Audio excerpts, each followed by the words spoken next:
here. And I want to first off welcome one of the founders and owners of Southern Stars, Ken Onish, who on my screen is on my left. And it is fantastic to have Ken here. Ken, it is always a pleasure to have you with us. I just wish we were drinking the poster that's right behind you on your right.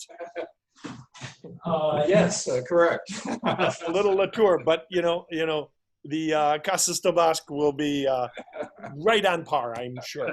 Good. And I'm going to ask Ken to go ahead and introduce our guest. Thank you very much, Joe. Nice to be with you as well. Thank all the guests for attending, I'm sure on a hot summer day in Chicago. One of my new favorite regions of the world is a place called Casablanca, Chile, which we discovered at Southern Stars about 4 to 5 years ago. It's a unique property in the world on the Pacific Ocean, old granite soil. And we met a guy named Meinard Bloem, who you'll be listening to in some time, with a winemaker. Meinard has a great background. He's worked for a couple of estates that I know very well when I was in the European wine business. He worked with the estate of Dr. Birkeland Wolf in Germany, a great estate in the Rhine-Pfalz. And he's worked in Burgundy as well. Meinard brings an aspect of a European sensitivity to the Chilean wines, and we're trying to tell a story of the elegant wines of Chile. And I'd like to turn this over to Meinard. I'm going to mute myself so you can all pay attention to Meinard, and thank you very much. Thank you, Ken. Thanks for introducing me. As you may guess from my accent, I'm originally Dutch, which is where I was born and grew up. So it's not a typical Chilean accent. I hope this is not too disappointing for all of you. I've been living in Chile for 25 years now. I love this country. I've basically adopted it as my own. It's been always my dream to be able to work in Casablanca for many different reasons. And for the last 4 years, I've been able to work here now, which makes me very happy. I'll give you a quick introduction of Chile and of Casablanca and of our portfolio. I'll try to be as quick as I can. I guess most of you have a certain understanding of what Chile and South America are. I'll try to focus a little on designations like Reserva and Grand Reserva as well. I get a lot of questions on those. So to start, let me share my screen for the presentation. I hope I'm doing this right. It seems to be a bit slow. There we go. There's a few nice pictures that marketing took of our wines with the tasting notes sort of explained. First of all, to put Chile into perspective, there's two maps here. On the one we projected, well, we didn't actually, I think it was downloaded from the internet. It's Chile projected on the United States. To give you an idea how long and thin we actually are. Pierre and Amarillo are not cities in Chile, by the way. That's more like Santiago and Temuco. And on the other side, there's California projected over more or less the central part of Chile. I always like to do this second, as Chile is very similar to California. I've had trainees from the US, and whenever they come, they feel the air, the landscape is very similar, and that's basically because both our countries are on the Pacific Ocean. We have a cold current flowing down the Californian coast and up the Chilean coast, as we're on different hemispheres.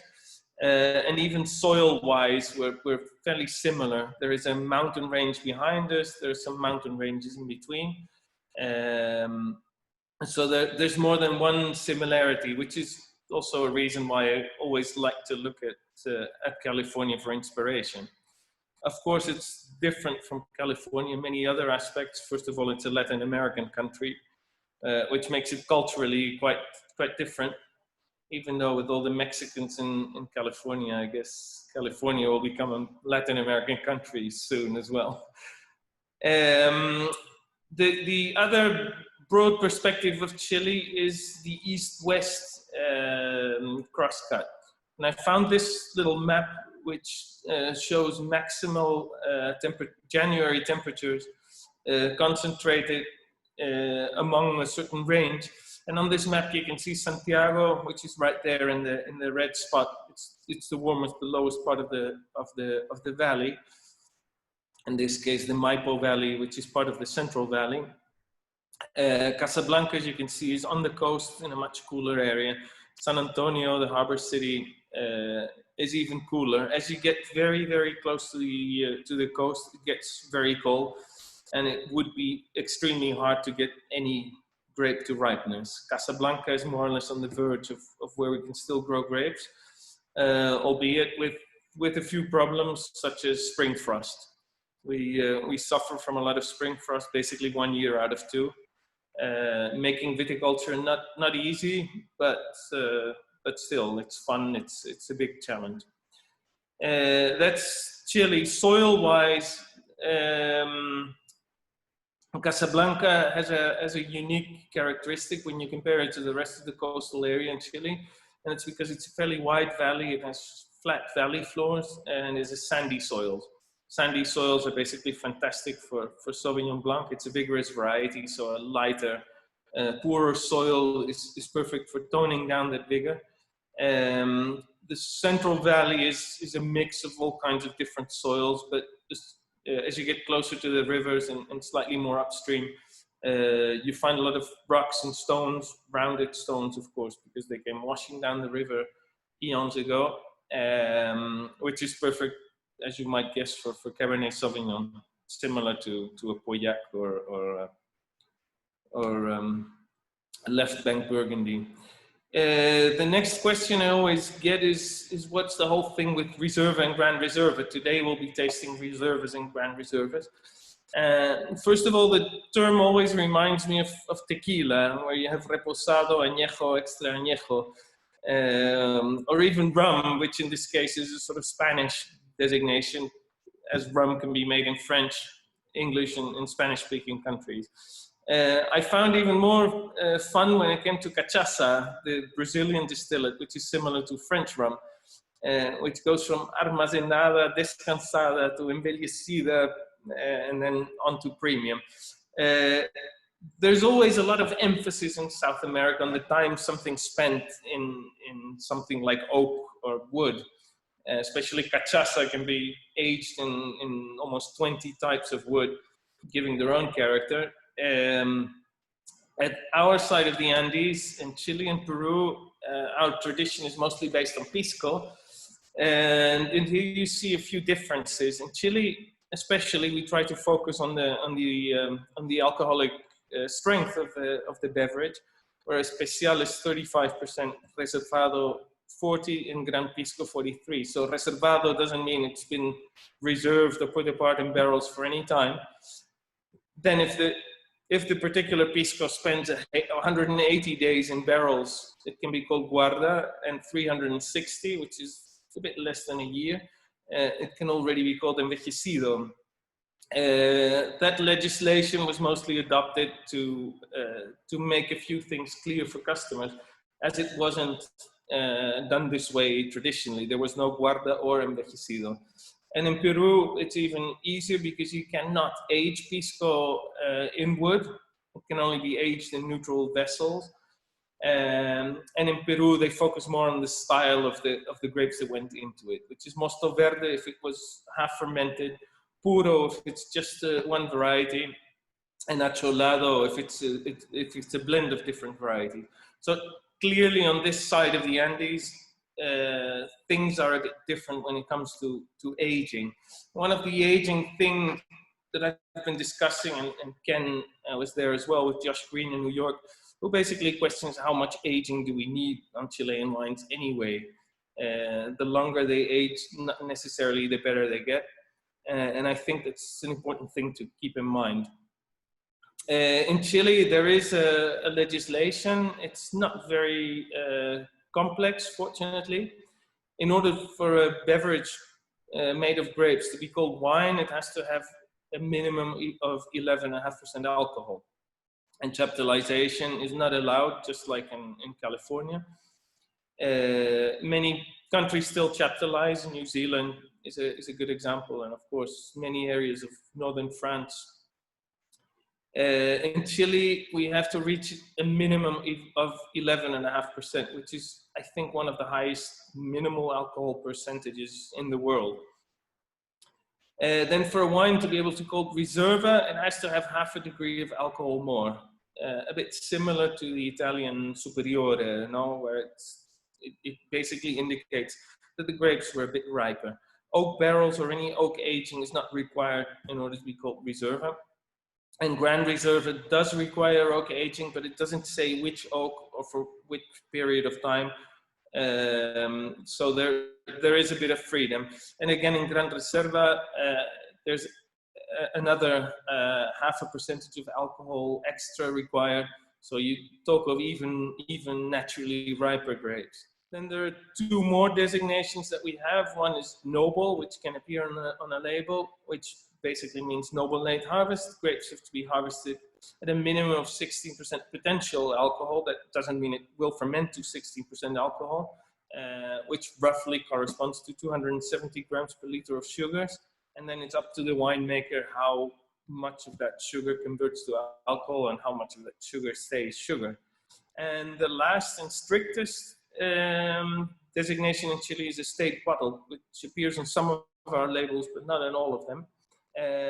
Because you can only state estate bottled if it's grown and bottled in a specific area. Maipo is not a specific area. Maipo is too large an area. It has to be sub areas of Maipo, like in the case of some famous Cabernets, Belmo or Puente Alto. Belmo is a famous designation for Carmenere. Cachapoal, for instance, could not be used as estate bottle together with designation.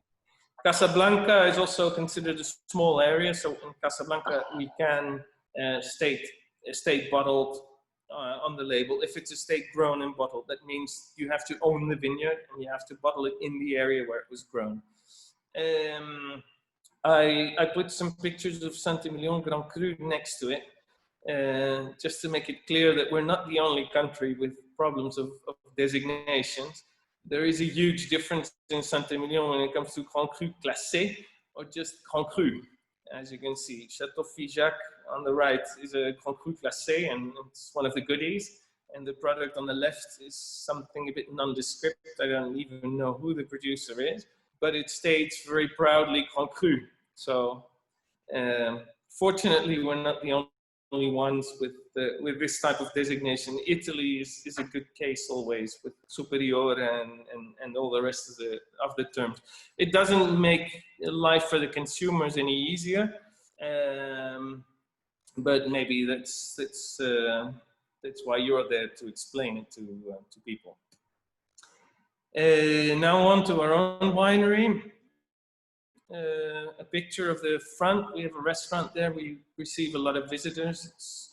Before this whole coronavirus thing, it was over 60,000 people a year that come to the winery, which is fantastic because people actually get the chance of tasting your wines and eating your food and getting a feel for the place. Our team, to the left, the cellar team of this year, we always have a few foreigners there as well. This year was a bit more difficult with flight restrictions and everything, but we had people from Brazil, Argentina, and from Greece this year. It was fun. To the right is the team I'm a part of, which is Alberto. In the middle, there is Sam Harrop, a master of wine from New Zealand, who's come to help us for the last year or so now, and myself. I engaged Sam Harrop because of this. He wrote a book called Authentic Wine, which inspired me a lot. I think Sam Harrop, together with Jamie Good, are one of the most, especially Sam, one of the most influential consultants there are in the world right now. To the left, I put a picture of some of the recent developments. There's postmodern winemaker, amber revolution. You see a lot of natural wine appearing nowadays, and Sam is very much against this sort of non-sulfite wines because basically they can be fairly substandard products sometimes. Sam is more of a philosophy of intervening up to a point, but not intervening, as you have to do something as a winemaker. This sort of hands-off, almost lazy style of winemaking is not really ours. We try to control things as precisely as we can, because we also want to have consistent products, not just fun products, amber wines, but we want good quality products that people can relate to. And I quoted Jamie Good there in the middle. The future for cheap wine is bleak. I think that's very much their style.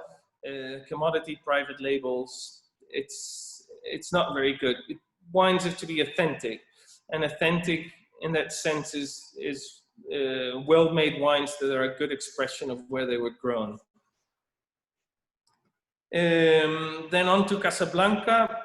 I particularly like this picture, not because of the blonde ladies down there, but it shows how low the hills are towards the sea. The ocean is right behind the horizon in this case, which is why we have all that coastal influence in Casablanca. We're about 10 miles from the ocean. The wind blows towards us through certain gaps in these hills. One of the main gaps is actually more to the left. Casablanca is one of the northern wine growing areas in Chile. It's not part of the Central Valley, which is basically 90% of what you see on this map. There are a few small areas more to the north of where we are. And as I said, the closer you get to the coast and the lower the coastal mountain range is, the cooler these areas are. So for instance, you'll see Peralillo or Santa Cruz in the Rapel Valley, which are actually warmer because the coastal mountain range there is a little higher. It gets cooler again towards the south, where you find Chillán and Mulchen, but it's a different, more humid kind of cold. Coastal influence in Casablanca is mostly seen through the fog. I live in the village of Casablanca and I drive 2 miles to my work every day. And very often as I approach the winery, you drive into this bank of fog. The picture down in the middle shows the 3 arms of Casablanca Valley plus a little appendix on the other side, which is basically how the fog stays in this valley as compared to other valleys where you have much less fog because they're opener, they're probably either more protected or more exposed to the wind. I like this satellite picture very much because for us who live in Casablanca, we can easily recognize the shape of the valley just by the shape of the fog. Another unique thing in Chile in general and in Casablanca in particular is the thermal amplitude. Differences between day and night temperatures are huge normally, unless it's a very cloudy day. That's also the reason why we have so much spring frost, because at night temperatures can easily in spring and winter go below 0 Celsius, below 32 Fahrenheit. Whereas during the day we can reach short, fairly intense peaks of say close to 90 Fahrenheit. And even this time of year, for instance, today is a nice and sunny day, even though it's winter. We're probably somewhere in the 60s, 70s, and tonight will be probably freezing again. So the differences between day and night temperatures are enormous, and I think that shapes the wines we make in a certain way. I don't know exactly which way. That's what I'm here to find out. But it does influence the wines quite a bit. Then, as I already said, Casablanca is very sandy soils in general. The lower part of the valley, growing aromatic Sauvignon Blanc. Sandy soils have that capacity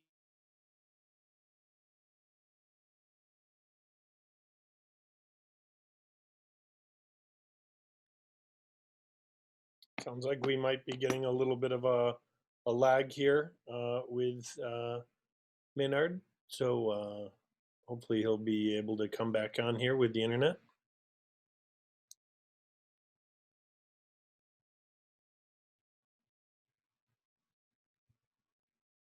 If you can give me a thumbs up that you can hear me. Excellent. Wow, look at all those thumbs up. And unfortunately, it looks like we just lost him presenting, but hopefully he'll come back in. Meinard, you are no longer frozen. We can hear you, yes. So if you want to try doing the presentation again. I'll continue then. Do I have to press share screen again? Or? Yes, perfect. Yeah, I guess there we are. Was I that boring that you just switched me off, or? I would never do that. At least for another 10 minutes. The others, another 10 minutes. Wow.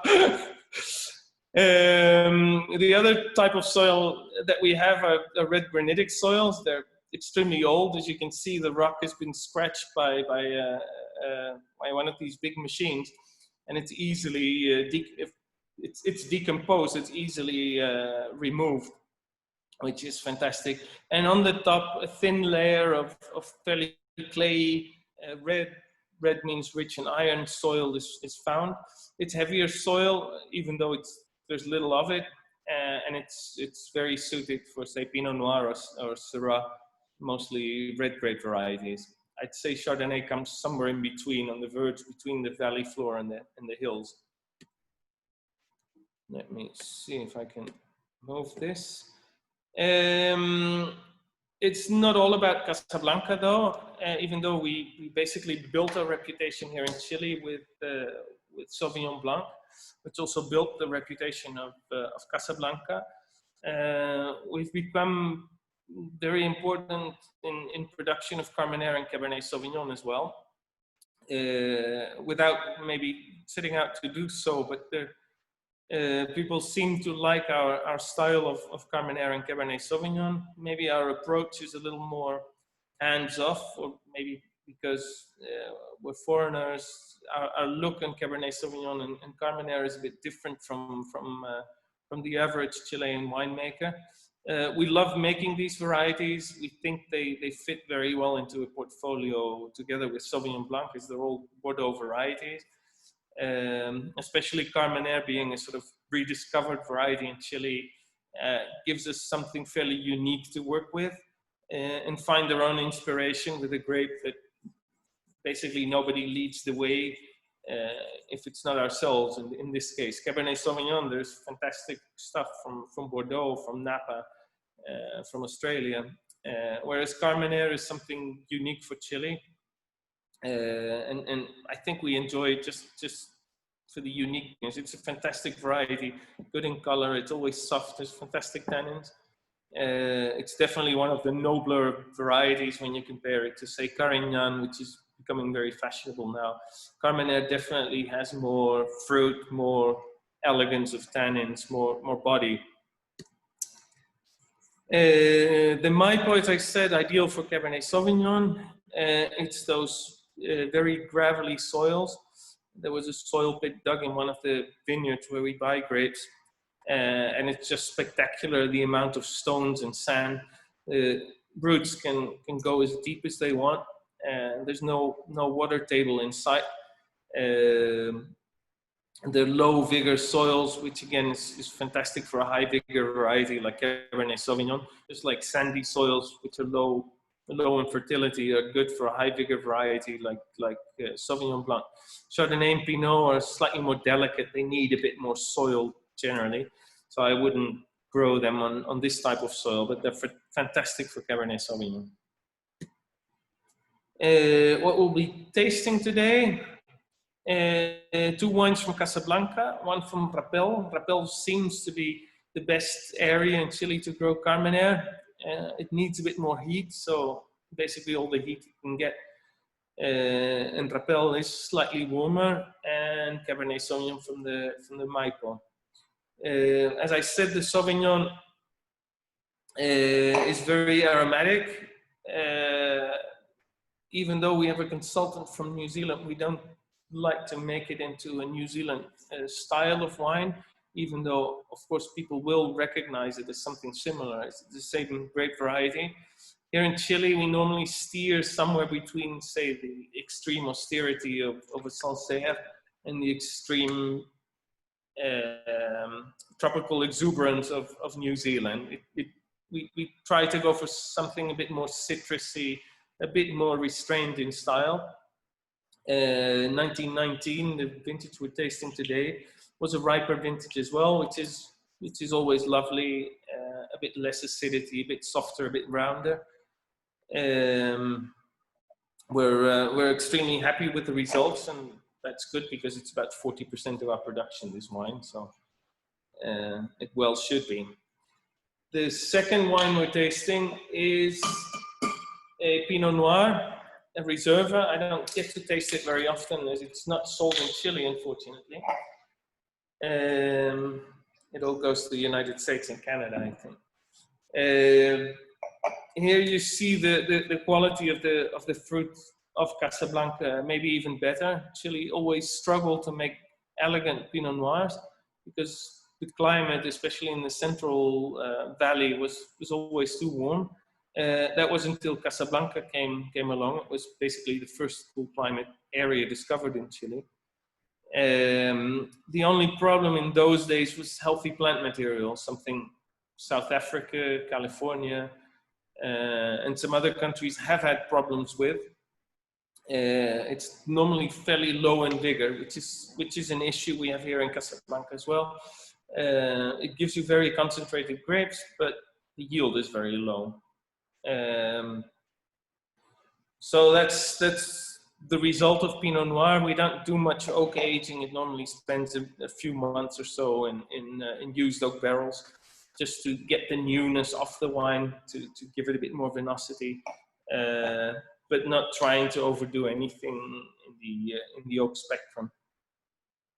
A lot of people recognize strawberries, which is one of the giveaways for Casablanca. It's normally very strawberry driven, more like that red fruit than say black fruit character.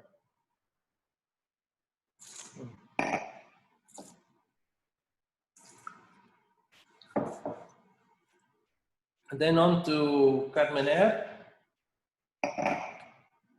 The rediscovered variety. It was actually a professor of mine in France who had rediscovered it back in 1994, I think it was, which was about 1 year before I arrived in Chile. So not extremely long ago. It used to be sold as Merlot, and I still think that a lot of Chilean Merlot, especially the cheaper stuff, is actually Carmenere or a blend of Carmenere, Malbec, Merlot, and a lot of other grape varieties. That doesn't make it a worse wine, but it does make it difficult to recognize for people, as there's always that Carmenere character, which I liken very much to tobacco, that sort of fermented leaves character, which I love. A hint of tobacco, especially in one of the Bordeaux varieties, is always fantastic. It's a variety normally high in pyrazines, but if you grow it on a low vigor enough soil and you keep yields more or less in check, it doesn't become too vegetal. It does take oak a bit better than, say, Pinot Noir. This does spend some time in oak barrels, normally no new oak barrels, but we do leave a fair proportion of this wine in oak barrels before we make the final blend and bottle it.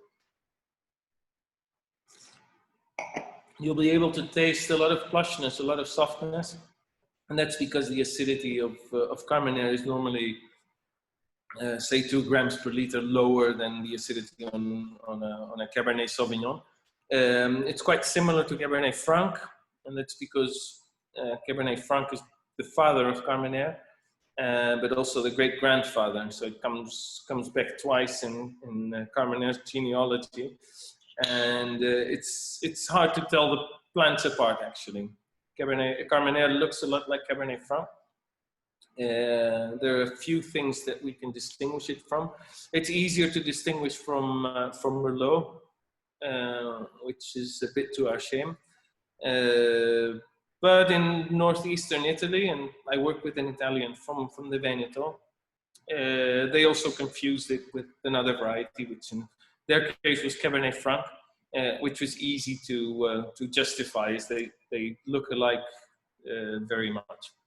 And the last wine we're having today, the Cabernet Sauvignon from the Maipo, classical soil.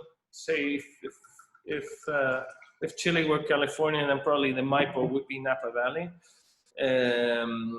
At least when based on fame, the character of the Maipo is very different. Whenever I travel and I get the opportunity to taste Cabernet Sauvignon from other parts of the world, the Chilean Cabernet Sauvignon, especially the one from the Maipo Valley, is always fresher, a bit lighter.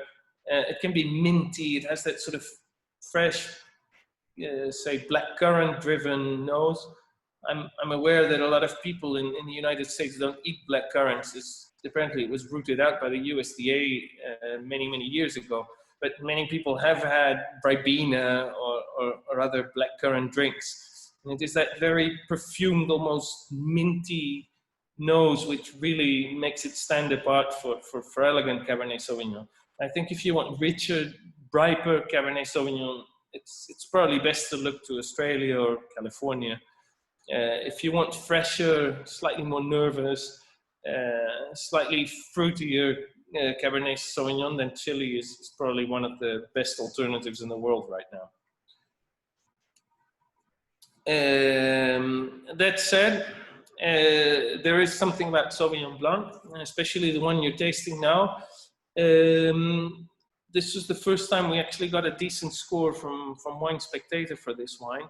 We got 90 points, which makes it as well the best Chilean Sauvignon Blanc in any price category in the American market for the moment, especially or if you believe the people from Wine Spectator, and I believe them.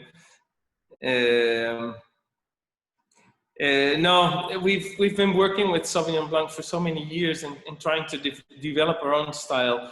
I think something resonated with American consumers, and that it's recognizably Sauvignon Blanc, maybe not as pungent or herbaceous as some New Zealand Sauvignon Blanc can be, even though it still has that lovely hint of green. I normally liken it to jalapeno peppers,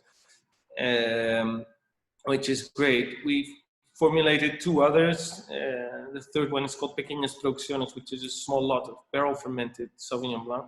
And the one in the middle, we try to focus more on the aromas of Sauvignon Blanc with Sam Harrop, who was bowled away by the aromas that we have here in Casablanca, which are very different, at least according to his palate, from what he found in New Zealand. So it's sort of New Zealand inspired Chilean Sauvignon Blanc. But the wine we make we're most proud of, is the first one, the Reserva Sauvignon Blanc. And the 2019 was probably one of the best vintages we've had of this wine.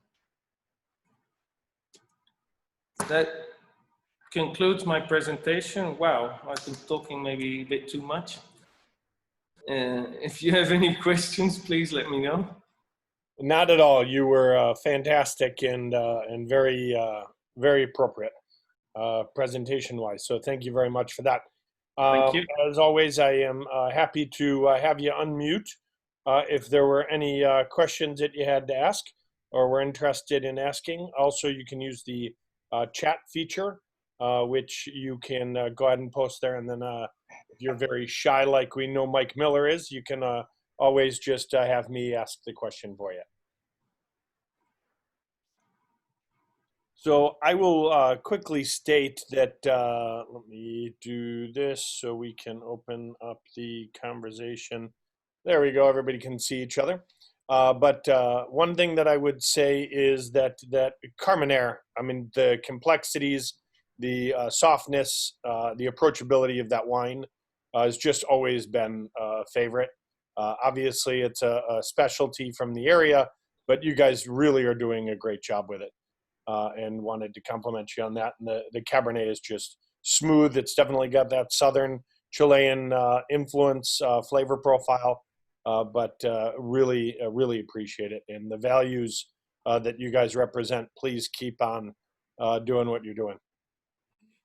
We'll do our best. Yes, no, Carmenere is Canonish than anything else. No, just no, Carmenere is a fantastic variety. I think maybe a bit similar to Argentine Malbec. They're both varieties with a lot of character, and I think they made a name for themselves in South America. Even Tanat from Uruguay, which is a variety I love. I think there's three very important additions to the international flavor profiles that people are getting used to. I think Malbec, of course, Argentina being a bigger country than Chile, it had a bit more power behind it. There's more hectares of it, but I think Carmenere has a very bright future here in Chile. And what with a little climate change, it'll only be better. As Carmenere needs heat, cooler vintages are normally a bit more challenging for Carmenere, but the last 10 or 15 years or so have been, say, average or slightly above average in terms of temperature and rain, which can be a good thing. I'm not an advocate of climate change, but if it helps, then I'll work with it. And England with their sparkling wines, I mean, they're loving the effect. Yes, we'll get competition from Sweden, I think, in the future. So can I actually ask a question? Go for it. Okay. Last week, when we were taking a look at the South African Cabernets, I'm just referencing what you discussed about the flavor profile of the Cabernet. Could you maybe speak a little bit more about how the flavor and the style of this Cabernet is so unique to Chile, as opposed to the Napas that we're used to, that we see at the show with you, Joe, and especially that flavor profile difference of the South African Cabernet that we had most recently in the chat. But this is so unique in its flavor profile, and you addressed it, but do you think you could maybe speak a little bit more to why is it so much different in style, the growing conditions and the difference in temperature day and night, but it is so dramatically flavor profile. It's so dramatic. I wish I knew. Yeah. Okay. Gotcha. No. Well, first of all, it's grown fairly close to the mountain, so you have this huge day and night shift in temperature, which basically means that during the day you're ripening, and during the night you put the grapes in the fridge. They don't do anything. They don't catabolize anything, which means that you end up with a lot of flavor in the grapes. And that's one thing. I don't really know where the cassis or minty flavor comes from. It is very much part of Cabernet Sauvignon upmake. You see that in areas like Coonawarra, which is also known as cool areas, say in Australia. So I think average temperatures have something to do with that. Then the soil is always, especially in the Maipo, light. There's areas with heavier soil, say the Rapel Valley, especially more downstream, the river Cachapual. The soils are a bit heavier, but in the upper Maipo, it's just stones and stones. So it gives you, I would say, lighter wines. It's not good soil for, say, Merlot or even Malbec. I always say the lighter the soil, the more elegant the wine, normally more perfumed as well. And I think Maipo is a good case. The soil is very permeable. However, we've been trying to make Cabernet Sauvignon in more Napa style profiles, because those were the wines that got all the Parker scores, and we wanted Parker scores as well. But it was extremely difficult to do here in Chile because the soils were lighter, the climate was cooler, and it was just impossible to make it very big body, like enormous blockbuster wines. We could let it ripen for ages. It doesn't rain much, so you can let the grapes hang for as long as you want, basically. But it doesn't gain that huge body that you find in other wines, which is good. I just read an interview with Paul Draper of Ridge, Montebello, no? and they're very high up in the mountains, so it's cold there, and they as well had different structure, different texture from the guys in Napa Valley, where it's basically easier to grow Cabernet Sauvignon. So he changed picking regimes and oak regimes as well, working almost exclusively with American oak, which is maybe not even a bad idea considering the tannic profile of these wines. And maybe American oak would actually give it a bit more of that sweetness, which is something we'd have to experiment. For the moment, we have some American barrels in our program, and they do seem to work very nicely. But I think, yeah, it's the combination of soil and climate that creates a unique profile. Maybe it's also the fact that we have plants that are from the original cuttings brought in from France in the 1850s. So it's old material. Normally you see tiny berries, tiny bunches. Maybe it has something to do with it as well. It's basically the only plant material that is fairly unique to Chile, as it's been in the country for more than 100 years now. So it's more or less established itself here. Especially when it comes to Pinot Noir or Chardonnay, we still have to rely on French clones as what was left in Chile or the Americas in general. Are fantastic clones. In the US, you have a lot of clones of Chardonnay and Pinot Noir, but they tend to give tiny berries, low yields. So for many growers, they're uneconomical. Same goes a bit for Cabernet Sauvignon. It doesn't give huge yields in Chile, but the quality is almost always there. If you don't over oak it, if you don't overdo it, you can make fantastic wines, and it's surprisingly easy to do, actually. Thanks for the question, Mike, and fantastic, Meinard. Thank you for that response. Any other questions out there, either in chat or in just unmuting?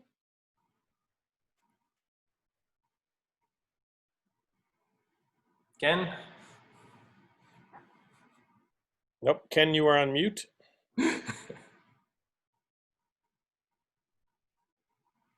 Can't hear him. No, he's muted. I'm here. Excuse me. Was there a question or just a hello? No, I just saw your face and I was thinking the question must be burning on your tongue. No, I don't have any. Mike had a great question, and David Finlayson was talking about Cabernet Sauvignon last week in Stellenbosch. The soils are much heavier, and Mike, you may remember that David was alluding to the Helderberg side, which is a mountainous side of Stellenbosch. Then you have the Siemensberg side of Stellenbosch, which are lower hills, don't have that difference between day and nighttime temperature, as Meinard is telling me. One gentleman in Argentina told me how difficult it is to grow Cabernet Sauvignon in Argentina because in Fahrenheit, if there's not at least a 25-degree difference in temperature between daytime and nighttime temperature for Cabernet Sauvignon, it will not succeed. And there are not a lot of places on the planet that have the extremes that Meinard is talking about. So interesting to remember that. So when you're running around parts of the world and it's not, in Cabernet country and it's not getting below 70 degrees at night, that's a problem. So Stellenbosch is not quite as dramatic in the temperature between daytime and nighttime as Maipo. And then the other thing about Stellenbosch Cabernet Sauvignon is that they've just discovered leaf roll virus only 15 years ago in South Africa. So there's a lot of new plantings of Cabernet Sauvignon that are virus-free. Hate to use that word today, but are virus-free in Stellenbosch. So I think what we're dealing with is a lot of great material in Stellenbosch that may be only between 15 and 20 years old. The other point, I don't want to make too many points here. The other point is all the material that came down, including the early days of Carmenere, it's all pre-phylloxera that came in from France. If you think that material came down 1860, kind of before the phylloxera hit France, so there is ungrafted material in Chile for the Cabernet Sauvignon. And it's different from what's in Bordeaux, because Bordeaux, they had to replant on American rootstock, and Chile is just planted on its own stock in Maipo. I went to that vineyard that Meinard had pointed out. It was astonishing. 60, 70-year-old Cabernet for just the Grand Reserva. And it was kind of mind-blowing that I was looking at material that was all pre-phylloxera. And some of South Africa is the same. And I was reading a little bit about, I'm going to end my little story here in a second. Meinard had told me a great story about Carmenere. And I remember, Meinard, I know you're on the screen. Yeah. Meinard told me that a lot of the Haut-Médoc was planted in Carmenere before the phylloxera. I doubted him. I completely doubted that story. I just could not believe it. You looked it up. I did a little research. Meinard was right. And what happened, it's not that this is the missing 6th varietal from Bordeaux. They did not want to replant it in Bordeaux. That's why it's missing, because it did not succeed. It did not succeed. And I found out, Meinard, that there are about 2 or 3 vineyards in the Grave region that still have a little Carmenere left, but the Bordelais decided on their own not to replant Carmenere because it just didn't work. They replanted Merlot instead, which was an interloper. It was something very new at the time. Exactly. But the bunches were bigger, fruit set was better, and it was more productive. So, Mike, I hope that answers part of the question you had. Oh, that's great. That's great. You know, we appreciate the fact that we're able to have these one-on-ones, because when we're standing at a table, at a show, you know, we can only compare and contrast the soil makeup of Cabernets in different parts of the world for so long at each table. So, exactly, you know, giving this extra information is really advantageous when it comes to how do we place those profiles. Sure. Well, thank you so much for your interest, Michael. Maynard, I have actually one other question for you. I as a big fan of the Netherlands, I'm a little curious how you made it from Holland to Chile. Maybe you could give a little bit of a rundown of how you made it from Amsterdam to Santiago. Well, I was tired of all that weed and decided it's basically adventure. Maybe similar to Paul Draper that I just mentioned. You know, I was 20 and didn't really know what to do with my life, and hey, why not go to Chile? Paul Draper ended up here with America's Peace Corps, leasing a winery, and I decided to become a winemaker here. But that was basically all by chance. I came here to work for a year, just to be away from Holland for a year or so. And I just loved the country, and I was working here, making a little money, and it was all very exciting because Chile was, because now no country is growing, but Chile was growing still economically very fast and doing really well, and there were some great opportunities, I think, to do things, which is what I did. And being a bit of a nerd, I started studying instead of making money. And then I became a winemaker, which financially was not the best decision I took in my life. You were not a winemaker going to Chile. No. You got there. No. Gotcha. Okay. I'm actually one of 4 or 5 Dutch trained winemakers. There must be a couple more meanwhile. But when I graduated, there was just 4 of us in the world. Trained winemakers. There are some other winemakers some other people that make wine, but people with the studies themselves. And actually one of them was my professor later in Montpellier. Kees van Leeuwen, the technical director of Chemin Blanc, works at the Anita in Bordeaux, and they had this agreement with Montpellier. So I came for classes to do my master's degree the first day, and my teacher was Dutch. That was one of those very weird moments that you have in your life. He's been trying to escape this country for years now, and Come And to I'm trying to France, go back study a every bit more. chance I get. So do you think with that background and with the cultural flavor profile that you grew up with, do you think that influences or changes your house style compared to your neighbors? I think it gives you a lot of freedom. First of all, I'm not one of many winemakers in my family. I'm the first one in my family to be a winemaker. So it gives you a bit more freedom. There's less pressure. It's like your grandfather always did it this or that way, which I see. I work with an Italian here in the cellar who obviously does come from a family of winemakers. And there's always that rivalry between father and son and grandfather, and it should be pruned this way and it should be done that way, and we should rack more often, which is great fun. But being new in this industry gives you a bit more freedom to look for yourself and to draw your own conclusions. And I think that's always that also led me to say hire an Italian assistant winemaker, or to get a New Zealander, a master of wine, to have a bit more of that marketing influence. And I think that characterizes Dutch people in general, having a fairly open mind to all kinds of things, maybe a bit too many things, but that's another thing.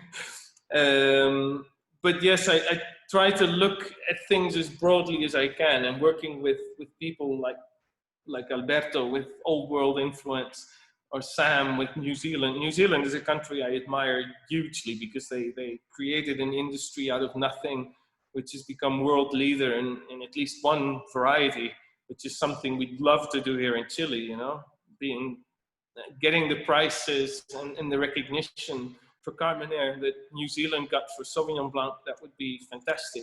So I don't necessarily look at New Zealand for inspiration to make better Sauvignon Blanc, but more as sort of a philosophical inspiration is how did these guys do this, you know? How did they reinvent a variety all on their own, being in a fairly remote corner of the planet as well? But with science, and I guess again with an open mind, New Zealand in the 1960s and 70s, they still grew a lot of German varieties, and they had some German experts. Helmut Becker was one of the most famous ones.